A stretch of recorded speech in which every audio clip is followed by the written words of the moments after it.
everyone, welcome back to the channel. So my name is Jodie here. I'm a pretty new channel and I talk about personal finance. So if that's your kind of thing, please subscribe, that really helped me. But let's get into the video. So today I want to talk about the 5 habits that are keeping you poor. I was really having to think about what this video should be about, and as I started to write out my little kind of notes here, they all just came flooding in. So hopefully some of these resonate with you guys. So let's get into it. The very first one is spending and not budgeting. So I think this is where a lot of people fall down, is they don't like the word budget. They don't want to think about having to budget out their salary every month. But honestly, this is such a big win if you can like step on the budgeting train, because this is where a lot of people fall down and they remain poor throughout their life. And what I mean by this is people tend to overspend an awful lot when they haven't divvied up their money into different buckets. So for example, if you get paid $2,000 every month, and let's say you don't budget anything and you just spend on clothes, you spend on restaurants every month, you don't, have a clear plan of how much you're going to spend in each bucket of your life, you are more than likely going to overspend. And I think this is where people fall down. They spend too much on eating out without realizing it. They spend too much on clothes without really realizing it.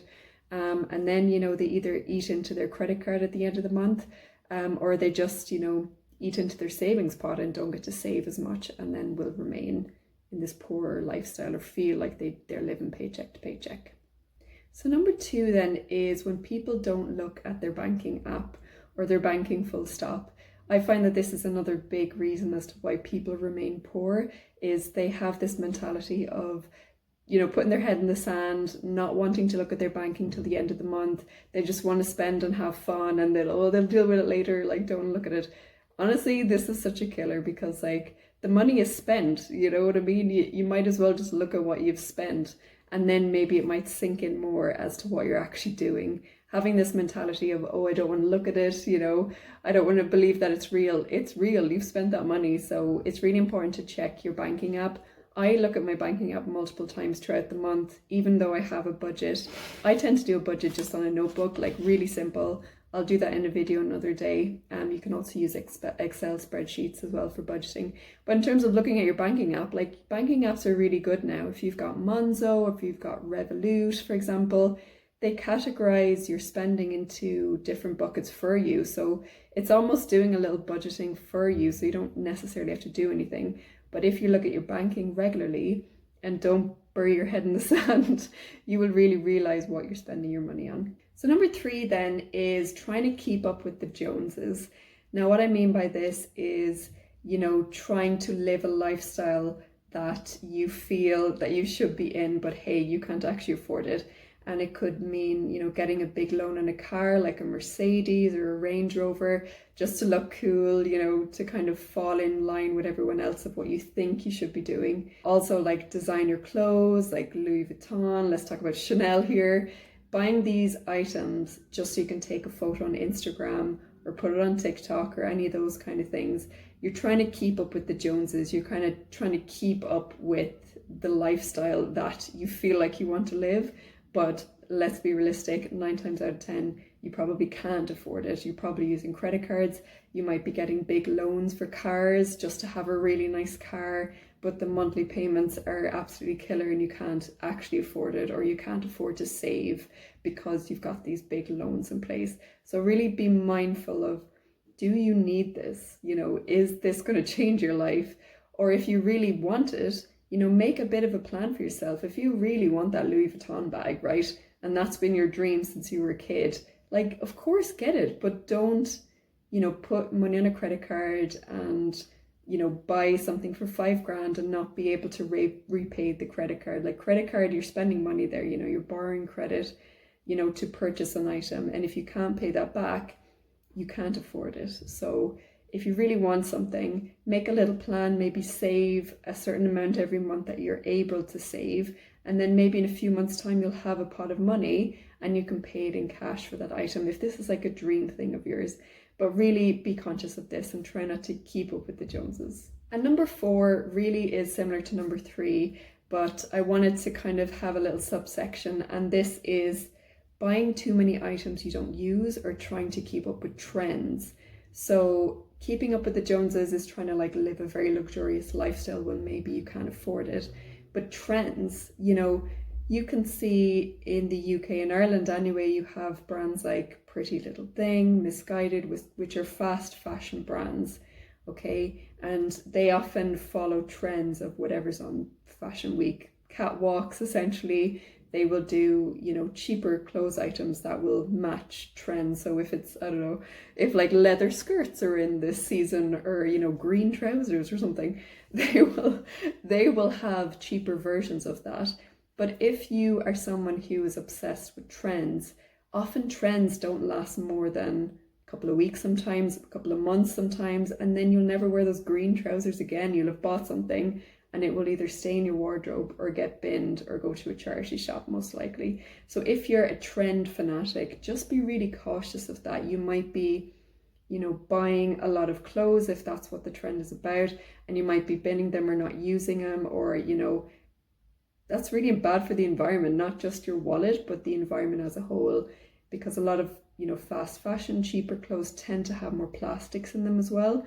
So I'm all for, if you're really into fashion, that's great, but make sure you know what you're buying, make sure you can afford it, make sure, you're utilizing it for months and months and years, not just wearing it once and then throwing it away.